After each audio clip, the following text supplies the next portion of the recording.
اعوذ باللہ من الشیطان الرجیم بسم اللہ الرحمن الرحیم رب اشرح لی صدری ویسر لی امری واحلل عقدۃ من لسانی یفقہوا قولی اللہم صلی علی محمد وآل محمد وعجل فرجہم کا شانہ بصیرت کے معزز بہنوں اور بھائیوں، السلام علیکم ورحمۃ اللہ وبرکاتہ۔ کتاب ملاقات با امام زمانہ کی جلد نمبر 2 کی ریڈنگ کے پارٹ نمبر 5 کے ساتھ آپ کی خدمت میں حاضر ہیں۔ پیج نمبر ہے 72 اور ہیڈنگ ہے سرچشمہ ولایت سے معارف حقہ۔ حضرت بقیت اللہ ارواحنا فدا کی خدمت میں حاضر ہونے کا بہترین فائدہ یہ ہے کہ معارف حقہ اور معنویت کے اصول میں چشمہ ولایت سے استفادہ کرے۔ اس بنا پر امام زمانہ علیہ السلام کے دوستوں کو چاہیے کہ اگر انہیں حضرت کی بارگاہ میں حاضر ہونے کا شرف حاصل ہو تو کوشش کریں کہ زیادہ سے زیادہ معنویت کے چشمے سے فائدہ حاصل کریں اور تمام آلودگیوں سے اپنے آپ کو پاک کریں، اس لیے کہ ممکن ہے کہ حضرت کے ایک اشارے سے کمالات معنوی اور معارف حقہ کو پالے اور پھر حضرت کی بارگاہ میں یوں عرض کرے: عارفان وصف تو از دختر و اسناد شنیدنن ماز یاقوت گہر بار لبان تو شنیدیم۔ ایک مرجع تقلید جو اس بات پر راضی نہیں کہ ان کا نام کتاب میں لکھیں، فرماتے تھے کہ ایک سید اہل علم، میرے خیال اور دلائل کے مطابق صاحب واقعہ وہ خود ہی ہیں، بیان فرماتے ہیں کہ میں امام ہادی علیہ السلام کے بیٹے سید محمد کی زیارت کے لیے پیدل روانہ ہوا۔ سامرا سے 8 فرسخ دور اس کی مزار مبارک بمائے قبا بنی ہوئی تھی۔ آہستہ آہستہ رستہ بھول گیا، گرمی اور پیاس نے مجھے تنگ کر لیا، اس قدر مجھ پر غلبہ ہوا کہ میں بے ہوش ہو کر زمین پر گر پڑا۔ کچھ معلوم نہیں ہوا کہ تھوڑی دیر بعد جب میں نے آنکھ کھولی تو میرا سر ایک آدمی کے زانوں پر تھا، وہ میرے منہ میں پانی ڈال رہا تھا۔ میں نے وہ پانی پیا، اس قدر شیریں تھا کہ اس روز سے پہلے ایسا پانی میں نے آج تک نہیں پیا۔ پھر اس نے دسترخوان کھولا، چند روٹیاں مجھے عنایت فرمائیں، اس کے بعد مجھے فرمایا کہ اے سید، اس نہر میں نہاؤ تاکہ کچھ گرمی دور ہو۔ میں نے عرض کیا: یہاں پانی نہیں، میں پیاس کی وجہ سے بے ہوش ہو کر زمین پر گر پڑا تھا، یہاں پانی نہیں ہے۔ اس نے کہا: آپ ملاحظہ فرمائیں، یہ نہر ہے اور خوشگوار پانی ہے، آپ کے پہلو میں جاری ہے۔ جس طرح اس نے اشارہ کیا میں نے اس طرف دیکھا، وہاں نزدیک ہی مجھ سے 2-3 میٹر دور نہر جاری تھی۔ اسے دیکھ کر مجھے بہت تعجب ہوا، اپنے دل میں خیال کیا کہ میرے نزدیک اس قسم کی نہر جاری تھی اور میں پیاس کی وجہ سے مر رہا تھا۔ آقا نے مجھ سے پوچھا: اے سید، کہاں جانے کا ارادہ ہے؟ میں نے عرض کیا: حضرت سید محمد علیہ السلام کی زیارت کے لیے جا رہا ہوں۔ اس نے فرمایا: یہ حضرت سید محمد کا حرم ہے۔ جس طرف آقا نے اشارہ کیا میں نے ادھر دیکھا تو سید محمد کا گنبد نظر آیا، حالانکہ ابھی مجھے حرم سے چند فرسخ دور ہونا چاہیے تھا۔ بہرحال اکٹھے مل کر حضرت سید محمد علیہ السلام کے حرم کی طرف چل پڑے۔ میں راستے میں متوجہ ہوا کہ وہ آقا حضرت بقیت اللہ روحی و ارواح العالمین علیہ السلام ہیں۔ حضرت نے بہت سے مطالب بیان فرمائے جنہیں میں نے اپنے قلب اور دماغ میں محفوظ کر لیا۔ وہ مطالب یہ ہیں: پہلا یہ کہ مجھے بہت تاکید فرمائی کہ اے سید، جہاں تک ممکن ہو قرآن مقدس کی تلاوت کیا کرو۔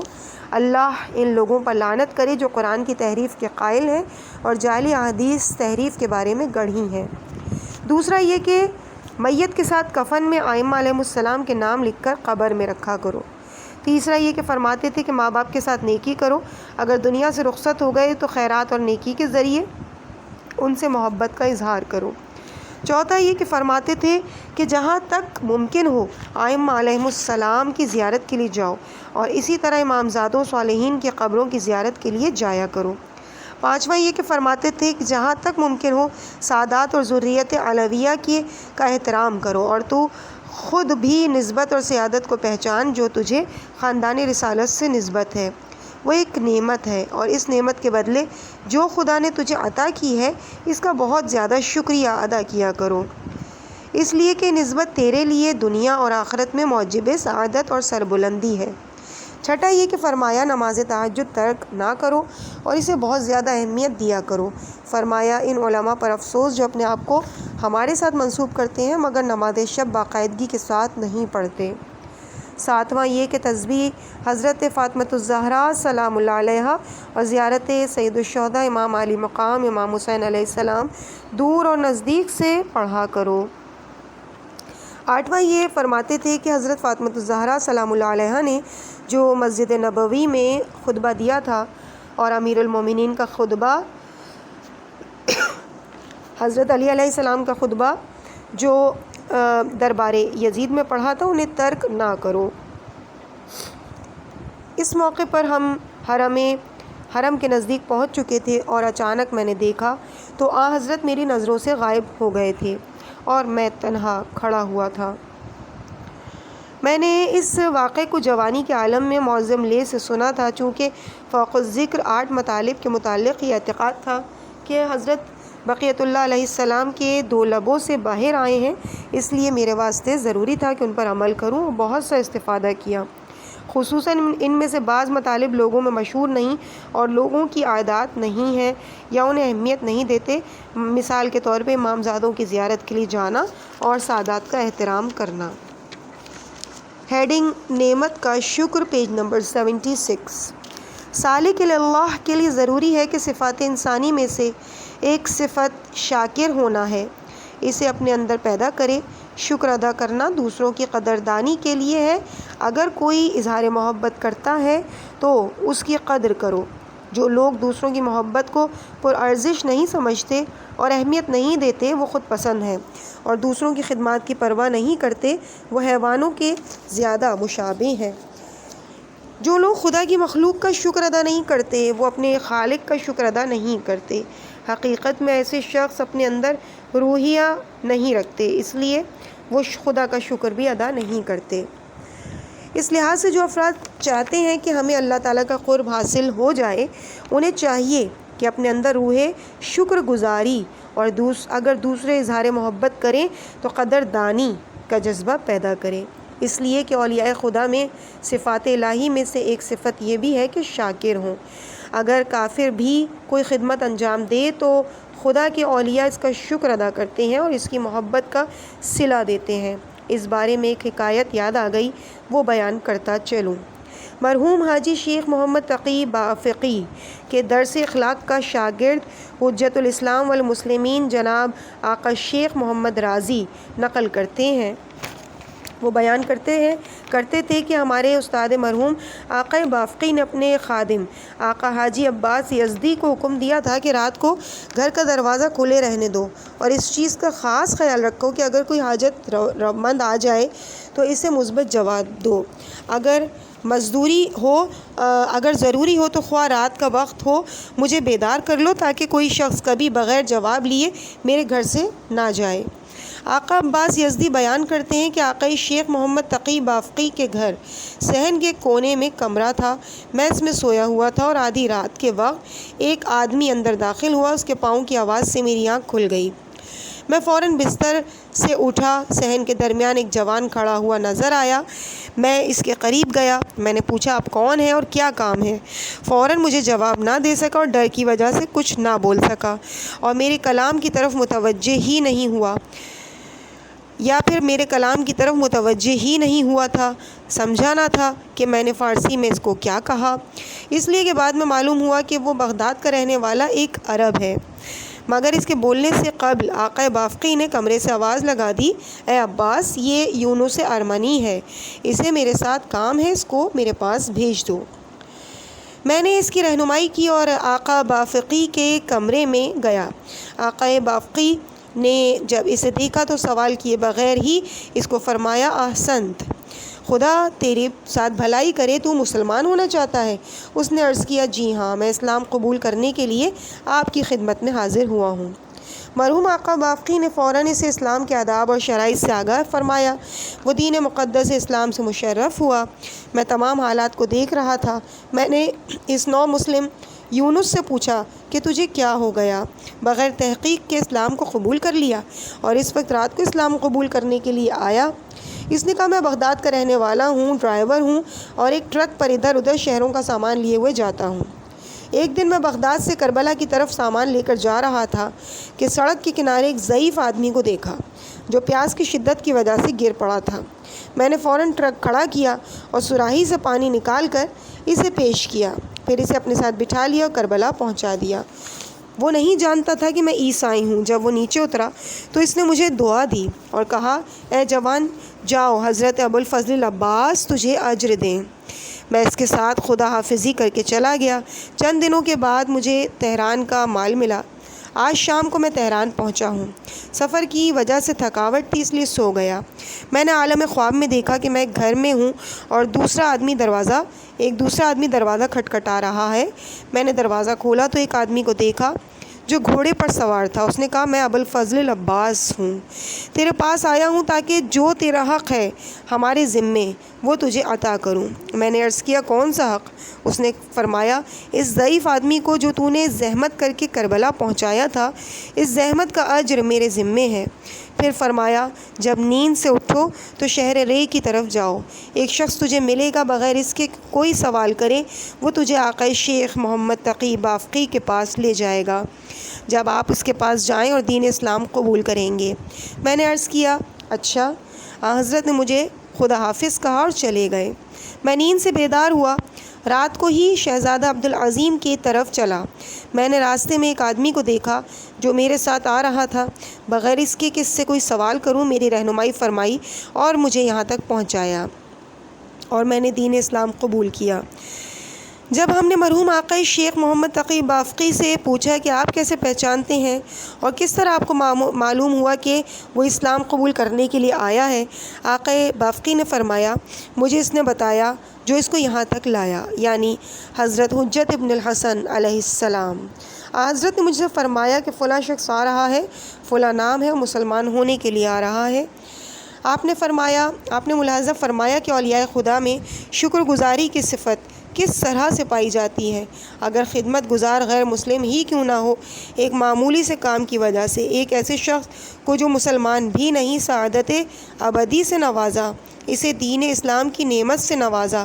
بس اگر آپ چاہتے ہیں کہ قرب خدا حاصل ہو اور اولیاء خدا خصوصاً حضرت ولی العصر ارواحنا فدا عجل اللہ تعالی فرجہ شریف کی بارگاہ میں حاضر ہونے کا شرف حاصل کرنے کے لیے قدم اٹھاتے ہو، حضرت کے قریب ہونا چاہتے ہو، تو اپنے اندر صفت شکر پیدا کرو، شاکر بنو۔ دوسرے لوگ جو آپ کے لیے زحمتیں اٹھائیں اس کی قدردانی کرو، خالق اور مخلوق کا شکر ادا کرتے رہو۔ مرحوم حجت الاسلام آقا سید حسین نبوی کرگان کے علماء میں سے تھے۔ میں نے ان سے کئی مرتبہ ملاقات کی۔ وہ بزرگ عالم واقعاً حضرت بقیت اللہ ارواحنا فدا عجل اللہ تعالی فرجہ شریف کے عاشق اور منتظرین میں سے تھے۔ وہ فرماتے تھے کہ میری عادت بن چکی تھی اور میری زبان کا وظیفہ بن چکا ہے کہ ہر وقت اپنی زبان پر جاری رکھوں، اور زیادہ تر وقت حضرت کی یاد میں رہتا ہوں، اور کوئی آدمی بھی اس راز سے آگاہ نہ تھا۔ ایک دن اولیاء خدا میں سے ایک آدمی تہران سے میرے پاس کرگان آیا۔ بعد میں اسے میں نے اس اعتبار سے پہچانا۔ اس نے کہا، میں نے حضرت بقیت اللہ علیہ السلام کی خدمت میں حاضر ہو کر زیارت کا شرف حاصل کیا۔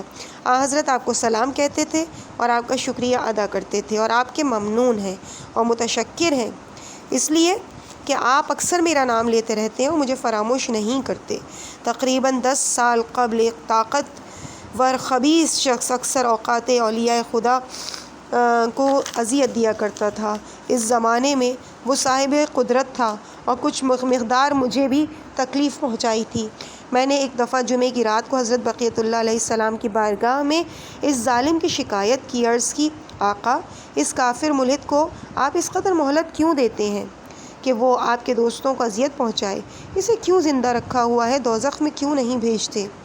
اسی رات خواب میں کے عالم میں حضرت امام زمانہ علیہ السلام کو دیکھا۔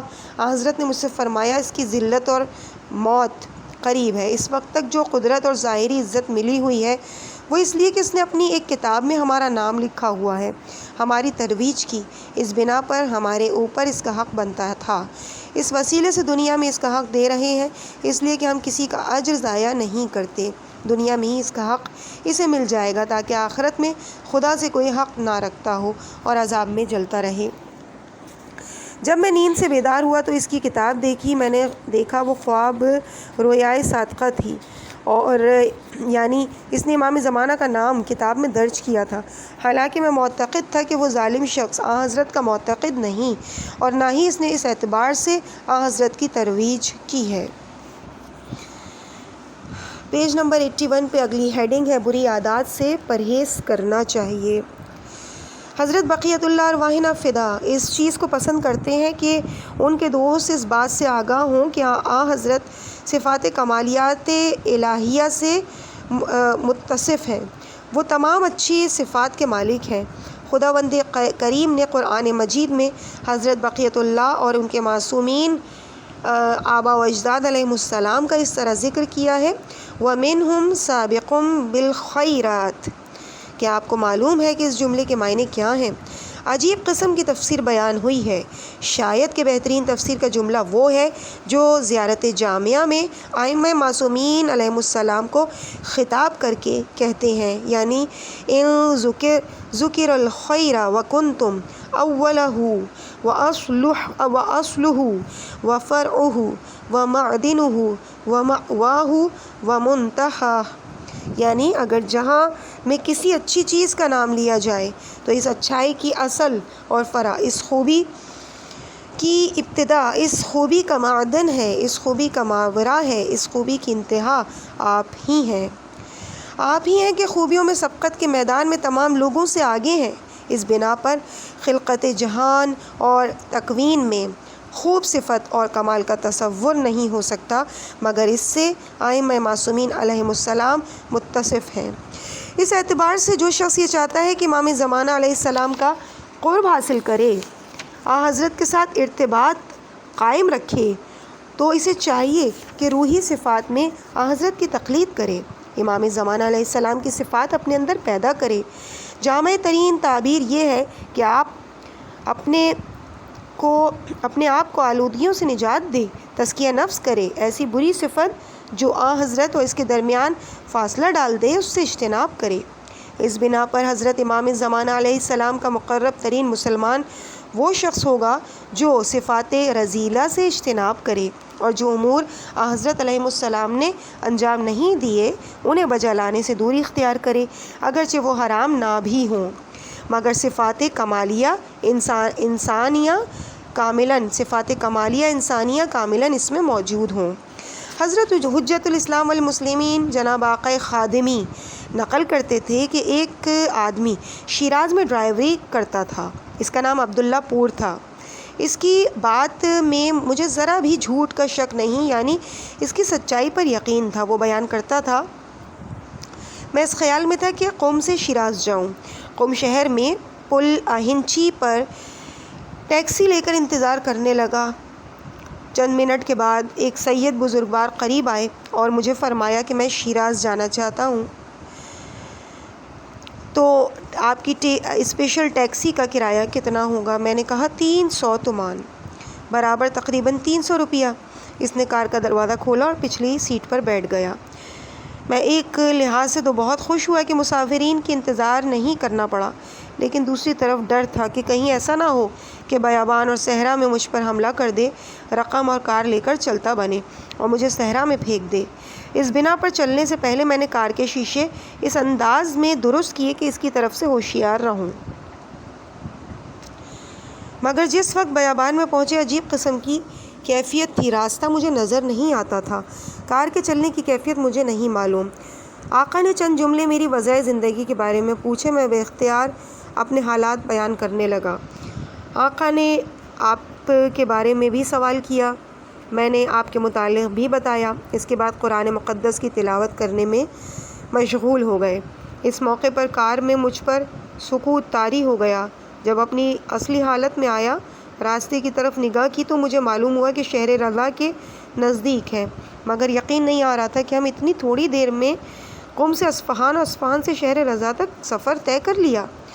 اس کے علاوہ میں نے راستے میں اصفہان شہر بھی نہیں دیکھا تھا، حالانکہ اصفہان کو عبور کرنے پر بھی تقریباً 1 گھنٹہ لگ جاتا تھا. میں اس سوچ میں تھا کہ سڑک کے کنارے سگریٹوں کی دکان نظر آئی. اس طرف متوجہ ہوا، مجھے سگریٹ کی طلب محسوس ہوئی. میں نے سید بزرگوار کی خدمت میں عرض کیا، آقا اگر اجازت ہو تو میں سگریٹ لے لوں؟ ایک ڈبی سگریٹ خرید کر آپ کی خدمت میں حاضر ہو جاتا ہوں۔ آقا نے کوئی بات نہ کی، لیکن میں نے آقا کی خاموشی کو رضا ہی سمجھ لیا۔ کار کو سڑک کے کنارے ایک طرف کھڑا کر لیا اور سگریٹ لینے کے لیے دکان پر گیا۔ ایک ڈبی سگریٹ خریدی، مگر جب کار کے قریب آیا تو آقا سید بزرگوار کار میں تشریف فرما نہ تھے۔ میں نے خیال کیا کہ شاید رفع حاجت کے لیے لیٹرین گئے ہوں گے، ابھی آ جاتے ہوں گے، حالانکہ وہاں بیابان تھا، رفع حاجت کے لیے مناسب جگہ بھی نہیں تھی۔ میں نے سگریٹ جلایا اور اسٹیئرنگ پر بیٹھ کر انتظار کرنے لگا۔ سگریٹ ختم ہو گئی، مگر وہ سید بزرگوار واپس نہیں آئے۔ میں نے ہارن بجایا، چند مرتبہ لگاتار ہارن بجایا، مگر پھر بھی کوئی خبر نہ ہوئی۔ میں کار سے نیچے اترا، ادھر ادھر دیکھا، مگر کوئی بھی آدمی نظر نہیں آیا۔ کار کی پچھلی سیٹ پر نگاہ کی تو 300 تومان پڑے ہوئے نظر آئے، جو شیراز میں جا کر انہوں نے ادا کرنے تھے، وہ سیٹ پر رکھ کر خود غائب ہو گئے۔ میں گمان کرتا ہوں کہ عبداللہ پوا نے سگریٹ خریدنے اور پینے کی جو جلدی کی تھی، اس بنا پر حضرت علیہ السلام چلے گئے، اس لیے کہ سگریٹ کم از کم لغو کام ضرور تھا، اور سگریٹ کا دھواں دوسروں کے لیے اذیت کا باعث بنتا ہے، اور حضرت نے یقیناً اپنے دوستوں کے لیے اس کا پینا ناپسند ہی کیا ہوگا۔ ایک اور واقعہ بیان کیا گیا کہ حضرت ولی العصر علیہ السلام ایک مجلس میں تشریف لائے، جہاں حضرت کے دوست اکٹھے بیٹھے ہوئے تھے۔ حضرت نے 2 افراد کے علاوہ تمام کے ساتھ معانقہ کیا۔ جو شخص حضرت کے قریب بیٹھا ہوا تھا، اس نے سوال کیا، آقا آپ نے ان 2 افراد کے ساتھ معانقہ کیوں نہیں کیا؟ انہوں نے فرمایا، اس لیے کہ ان میں سے ایک سگریٹ پیتا ہے اور اس کے منہ سے سگریٹ کے دھوئیں کی بو آتی ہے، اور دوسرے کی مونچھیں بہت بڑی ہیں۔ پیج نمبر 85 اور ہیڈنگ ہے حضرت بقیت اللہ ارواحنا فدا کی بارگاہ میں زیارت جامعہ۔ زیارت جامعہ صحیح ترین زیارات میں سے ہے۔ بلا شک تمام ائمہ معصومین علیہم السلام اور امام زادوں کے حرموں میں پڑھ سکتے ہیں، اس لیے کہ زیارت میں ضمناً امام اور اہل بیت علیہم السلام کی شناخت ہوتی ہے۔ کئی مقامات پر بیان کیا گیا کہ جن حضرات کو حضرت بقیت اللہ ارواحنا فدا کی بارگاہ میں حاضر ہونے کا شرف حاصل ہوا، اسی زیارت جامع کو پڑھنے کے سبب سے انہیں یہ عزت ملی۔ نیز حضرت نے زیارت کے مضامین کی تائید فرمائی۔ اس زیارت میں اظہار ادب اور مقام ائمہ اطہار علیہم السلام کے علاوہ شدید محبت اور عشق کا اظہار کئی دفعہ ہوا ہے۔ پڑھنے والا کہتا ہے کہ میری جان، میرا مال، میرے ماں باپ آپ پر قربان۔ ایک بزرگ عالم دین جو اپنا نام لکھنے پر راضی نہیں، بیان کرتے ہیں، ایک مرتبہ اتوار کے دن میں زیارت کے لیے حضرت علی ابن موسیٰ رضی اللہ علیہ السلام کے حرم مطہر میں داخل ہوا۔ حرم مطہر میں پایتی کی طرف ایک آدمی بیٹھا تھا جسے میں دیکھتے ہی نفرت کرتا تھا، اور الفاقاً خالی جگہ بھی صرف اسی کے ساتھ ہی تھی۔ میں نے حضرت امام ولی العصر علیہ السلام کی بارگاہ میں التجا کی کہ مجھ پر لطف فرمائیں۔ بالآخر مجبوراً میں اس کے پہلو میں بیٹھ گیا۔ اسی وقت اس نے مفاتح الجناح کو اٹھا کر زیارت جامعہ کو پڑھنا شروع کر دیا۔ زیارت جامعہ کی چند سطریں پڑھیں، مگر اس کی ناپاک سیرت خبیث باطن نے اس پر غلبہ کیا۔ اس نے پوری زیارت پڑھنے سے قبل ہی مفاتح الجنان مجھے دے دی اور خود وہاں سے چلا گیا۔ مجھے اس سے پہلے مفاتیح تلاش کرنے کے باوجود نہیں ملی تھی، مگر اب بلا زحمت مجھے مل چکی تھی۔ اس کے علاوہ وہ شخص میرے پہلو سے اٹھ کر چلا گیا۔ اس کی تاریک صحبت سے بھی نجات مل گئی، اس بنا پر میں خوش تھا۔ لیکن مجھے یہ معلوم نہیں تھا کہ اس دفعہ زیارت کرنے سے مجھے کس قدر فیض حاصل ہوگا۔ اسی حالت میں ایک سید بزرگوار پر نظر پڑی جو ایک طرف دیوار کے ساتھ بیٹھے ہوئے تھے۔ میں نے بے اختیار ہو کر ان کے ہاتھ مبارک پکڑ کر بوسے لیے۔ وہ آقا جس سے بعد میں یقین کے ساتھ میں نے پہچان لیا تھا کہ امام زمانہ علیہ السلام ہیں، میری طرف دیکھا اور جہاں سے وہ شخص مذکورہ اٹھ کے گیا تھا وہاں آ کے بیٹھ گئے۔ آقا نے پہلے احوال پرسی کی اور فرمایا، تم کہاں سے آئے ہو؟ میں نے جواب عرض کیا۔ پھر فرمایا، امام زمانہ علیہ السلام یہاں موجود ہیں، مگر تو اسے نہیں پہچانتا۔ زیارت جامعہ تمام معصومین کی زیارت ہے۔ ہم اپنے دوستوں کی تکلیفوں سے آگاہ ہیں، ہمارے شہداء زندہ ہیں اور اسی طرح ہمارے مردگان بھی ہیں۔ میں نے زیارت جامعہ کی حضرت اور حضرت امام علی ابن موسیٰ رضی اللہ علیہ السلام کو مخاطب کیا۔ انہوں نے پوچھا، کوئی کام ہو تو بتاؤ۔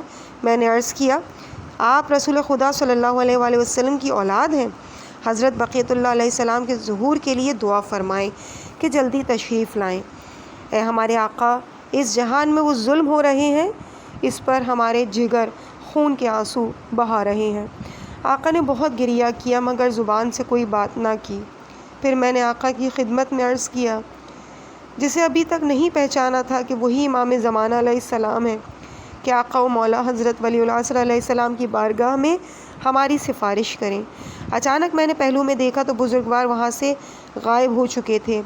میں خود اس بارے میں بہت عمدہ داستان رکھتا ہوں اور مجھے چاہیے کہ میں حضرت بقیۃ اللہ ارواحنا فدا کا بہت زیادہ شکر ادا کروں۔ ایک دن میں قانون اور انتقاد دینی کے دفتر میں معمول کے مطابق بیٹھا ہوا تھا، یعنی یہ مصنف خود آغائے ابتہی تحریر فرما رہے ہیں کہ لوگوں کے سوالات کے جواب دینے کے لیے میں ہر روز وہاں بیٹھتا تھا۔ ایک عالم دین جس کی شکل و صورت سے پاکیزگی و صداقت اور روحانیت عیاں تھی، بعد میں معلوم ہوا کہ ایک بزرگ شخصیت دفتر میں داخل ہوئی۔ وہ بہتے ہوئے آنسوؤں کے ساتھ زبان پر وظیفہ جاری کیے ہوئے تھے۔ ان کے وسیلے سے میرے ساتھ محبت و لطف کا اظہار کرتے تھے۔ میں نے پہلے تو یہ خیال کیا کہ شاید اس نے میری کوئی کتاب پڑھی ہوئی ہے، اور اشتباہاً فکر کیا کہ جو مطالب میں نے لکھے ہیں ان میں میرا بھی حصہ ہے، اس لیے مجھے ملنے کے لیے آیا ہے اور وہ اس صورتحال سے دوچار ہوا ہے۔ لیکن بعد میں اس نے خود ہی اس طرح بیان کیا کہ چند دن قبل بعض مفاد پرستوں نے آپ کے خلاف نازیبہ الفاظ استعمال کیے تھے۔ ان میں جو کچھ سنا تھا اس کی بنا پر میرے دل میں آپ کے خلاف نفرت موجود تھی، یہاں تک کہ گزشتہ شب جمعہ 28 ربیع الثانی 1360 ہجری میں نے عالم خواب میں دیکھا کہ آپ حضرت امام رضا علیہ السلام کے حرم مطہر میں کھڑے ہیں، نیز اور بھی بہت سے بزرگ علماء آپ کے ساتھ کھڑے ہیں، اور آپ حضرت ولی العصر علیہ السلام کو مخاطب کر کے زیارت جامعہ پڑھ رہے ہیں۔ باقی تمام علماء بھی آپ کے ساتھ مل کر زیارت جامعہ کو پڑھ رہے ہیں۔ جب زیارت ختم ہوئی تو آقا نے میری طرف رخ کیا اور آپ کی تعریف کرنے لگے۔ اس وقت شخص مذکور نے میرے بارے میں جو کچھ آقا سے سنا تھا وہ لکھا ہوا تھا اور مجھے دیا، اور وہ ان کے دستخطوں کے ساتھ میرے پاس بے عینی موجود ہے، اور میں اس لیے اسے نقل کرنے سے گریز کرتا ہوں کہ کہیں ناپاکی اس روحانیت کو متہم نہ کر دے۔ البتہ فقط وہ جملات اور مطالب جن کے بعد میں آثار عیاں ہوئے اور دوسرے لوگوں کے لیے مفید ہیں ان کے نقل کرنے پر اکتفا کرتا ہوں۔ اس موزم لے کی تحریر کے مطابق حضرت نے فرمایا کہ وہ دینی خدمات اور مہم امور کو بغیر کسی وہم کے انجام دیں، اور اس لیے کہ ہم اس کے مددگار ہیں۔ محتاج لوگوں کی مدد، خصوصاً یتیم بچوں کی امداد، مسکین فقیر کی حاجت پوری کرنے میں کوئی کسر نہ چھوڑے۔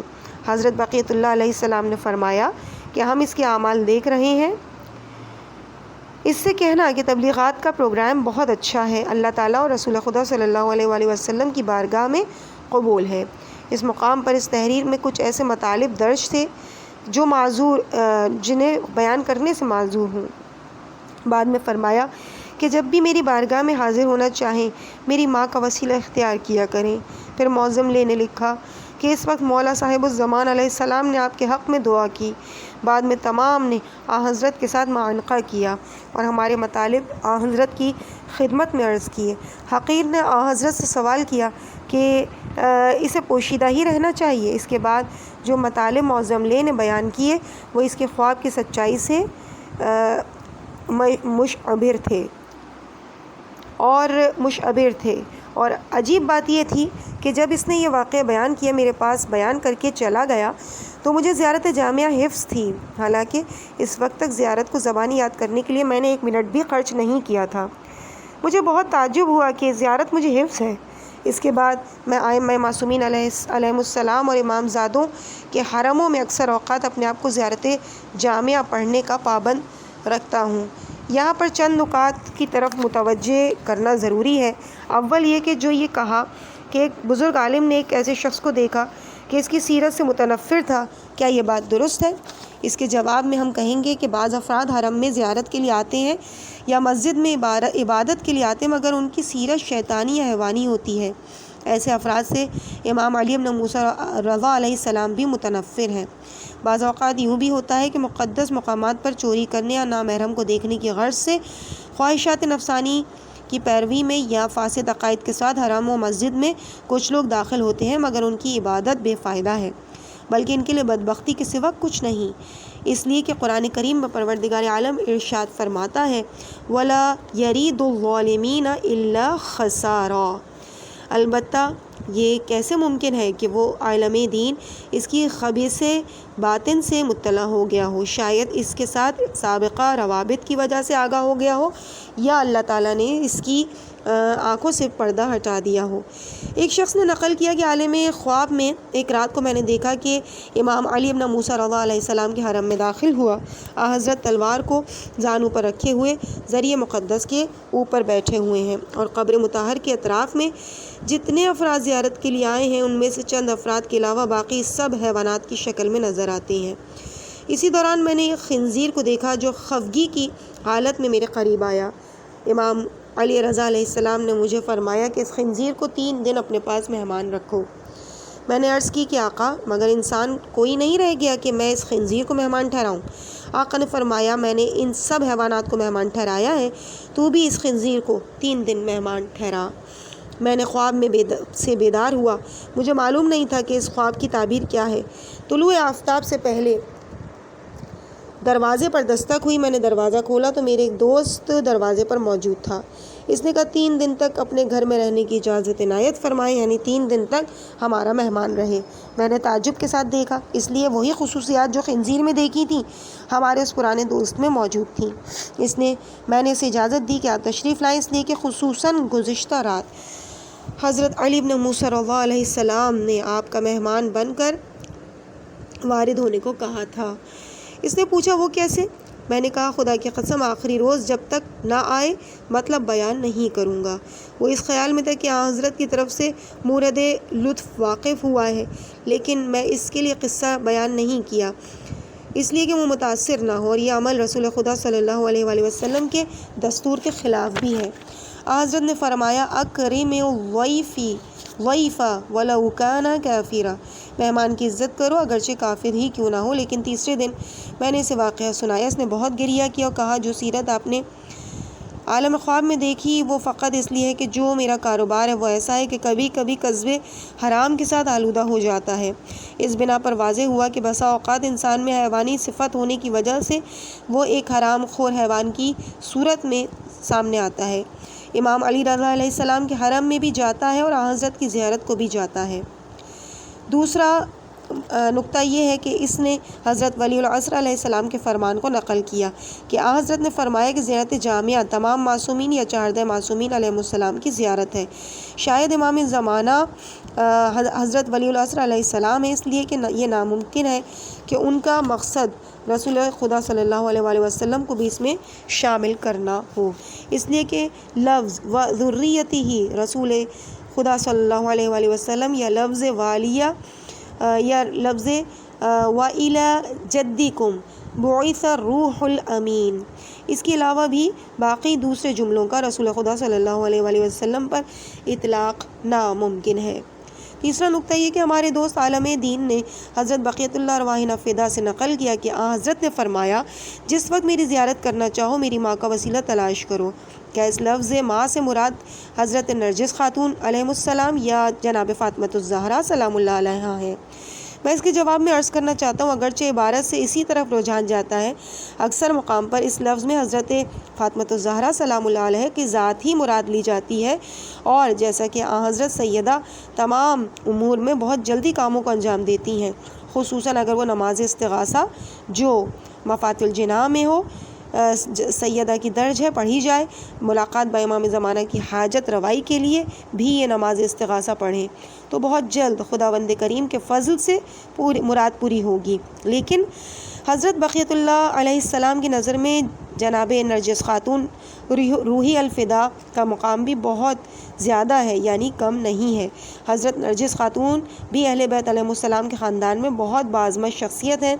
حضرت حکیمہ خاتون روایت کرتی ہیں کہ حضرت ولی العصر علیہ السلام کی ولادت کے موقع پر امام حسن عسکری علیہ السلام نے فرمایا، تو میری زوجہ ہے اور تو ہماری توضیع ہے، تو وہ شخصیت ہے کہ تیرے بطن مقدس میں روح عالم امکان نمائندہ خدا تھا، صفات خدا کا مظہر تھا۔